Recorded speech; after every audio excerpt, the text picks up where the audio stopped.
Hey guys, I hope you are doing great. I just want to share with you something real quick. In our Legacy Builders, our Entrepreneur Men's Mastermind group, one of the things that we do is we talk about leadership. And one of the things about leadership is that all leaders are readers, right? Not all readers are leaders, but all leaders are readers. And one of the things we do is grow together. And this past month, or current month, we've been digging into a book called Profit First. And really, as an entrepreneur, one of the things as an entrepreneur is we have this tendency around money. We have this bad habit around money. We have this tendency to pay everybody else first, right? We'll pay our vendors, we'll pay all the bills, we'll pay our taxes, and then we'll pay all our team members. And if there's anything left over, then we'll pay ourselves. But this book really has a system and a process of how you pay yourself first. The entrepreneur, the one with the idea, who took the action on the idea, who took the risk, you should pay yourself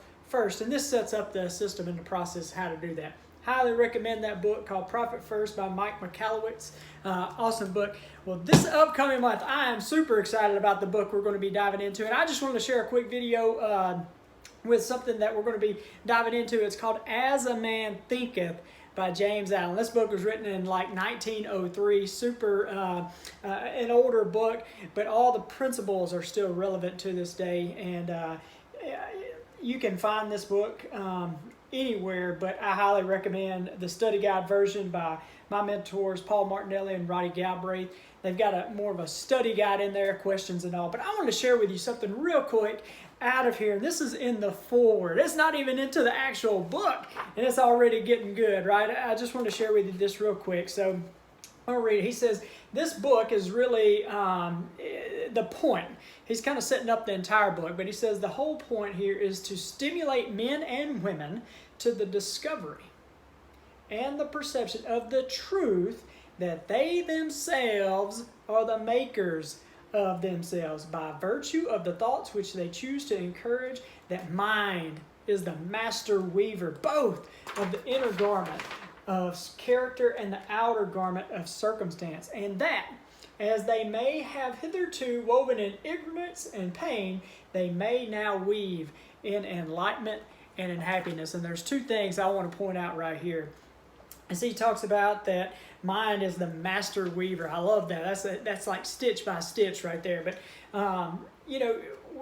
he's talking about our circumstance. And, we don't have any control of the circumstances that we were born into and that we were maybe raised in. We didn't have any control over those kind of circumstances. But here's the deal. We are now responsible.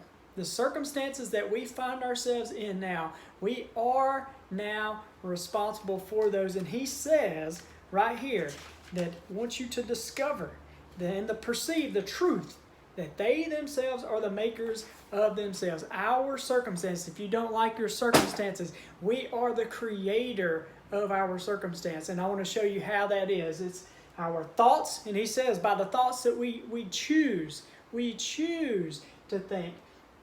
Our thoughts determine how we feel. How we feel in a given moment determines the actions we take, and the actions we take produce the results that we get. And I kind of show it here in the stick figure. If you've followed any of the things I've talked about in As a Man Thinketh or any of the other programs that we've done, we've talked about this stick figure by Dr. Thurman Fleet. But your thoughts produce your feelings. How you feel in a given moment determines the actions you take, and the actions you take produce the results that you get. And it reminds me of in Proverbs where King Solomon says, above all else, guard your heart. Above all else, above everything else, guard your heart. And what he's talking about here is this feeling part of our mind, this emotional part of our mind. That's where our self-image lies, our self-belief lies, our habits, our opinions, our perceptions, all that lies. And he says, guard that above all else. So, but the question kind of is how do you do that? Well, Jesus tells us, he says, take each thought captive. Each thought captive. So, each thought, you can accept or reject any thought, right? So take each thought captive, kind of like grabbing it by the collar and pushing it up against the wall and saying, thought, are you for me or are you against me, right? Because your thoughts determine how you feel. How you feel in a given moment determines the actions you take, and the actions you take produce the results that you get. This is a very basic kind of video, and we're going to be diving much deeper into it in our study. But I really wanted to share a quick video with you guys. I hope this has added value to you. And if you're interested in being a legacy builder, if you own a business or serve in a leadership role and you would love to have some guys serve as your board of advisors, hey, we'd love to talk to you about that. But I hope you guys have a great day, and God bless.